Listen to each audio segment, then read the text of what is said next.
warahmatullahi wabarakatuh. Perkenalkan, saya Rizky Ananda dari Prodi PVTM Rek 1B semester 1 akan mempresentasikan tentang flame hardening. Flame hardening atau pengerasan dengan nyala api adalah pengerasan yang dikatakan dengan memanaskan benda kerja pada nyala api. Nyala api tersebut dapat menggunakan LPG atau udara atau asetilin ditambah oksigen. Proses flame hardening itu sendiri termasuk ke dalam proses surface rendering atau proses pengerasan permukaan. Dalam proses surface hardening ini terbagi menjadi dua macam, yaitu 1. Proses pengerasan permukaan dengan cara merubah struktur mikro tanpa merubah komposisi kimia bahan seperti flame hardening. 2.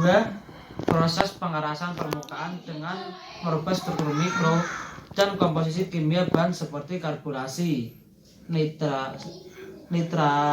nitridasi, dan nitrokarburasi. Pengerasan permukaan flame hardening dapat dilakukan secara otomatis ataupun secara manual. Kelebihan dari pengerasan dengan secara otomatis atau mesin antara lain dapat menghasilkan permukaan yang lebih seragam, tetapi kekurangannya antara lain mesin atau alat pengeras tidak dapat dipindah atau dibawa. Dari flame hardening antara lain 1. Memperbaiki keulatan dan kekuatan material. 2. Mengeraskan logam sehingga tahan aus. 3. Menghilangkan tegangan dalam. 4. Memperbesar dan memperkecil ukuran butiran agar seragam. Dan kelima, menghasilkan permukaan yang keras di sekelilingi inti yang bulat. Selanjutnya, proses pengerasan permukaan. Pengerasan permukaan flame hardening dapat dilakukan secara otomatis ataupun secara manual. Kelebihan dari pengerasan dengan cara otomatis atau mesin antara lain dapat menghasilkan permukaan yang lebih seragam, tetapi kekurangannya antara lain mesin atau alat pengeras tidak dapat dipindah atau dibawa.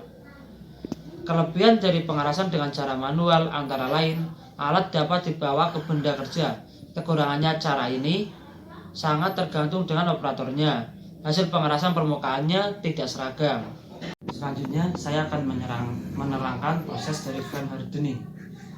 Flame hardening adalah suatu proses pengerasan permukaan baja dengan nyala api langsung yang dari gas oksiasetilin dan memanaskan permukaan tersebut di atas suhu kritis yaitu 780 sampai 900 derajat Celcius, dan kemudian dengan cepat baja tersebut dengan suatu udara atau media memuaskan yang lain.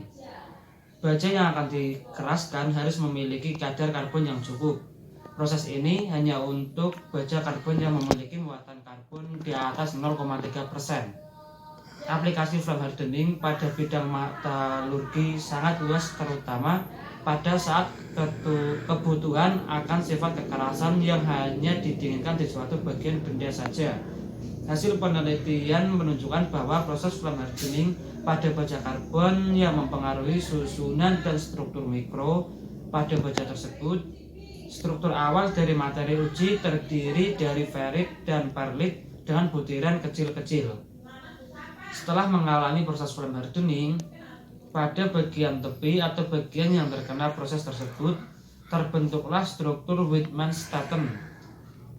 Berdasarkan data hasil uji kekerasan diketahui bahwa terjadi peningkatan kekerasan dari 169,7 VHN menjadi 196 VHN sedalam kurang lebih 1 mm dari tepi.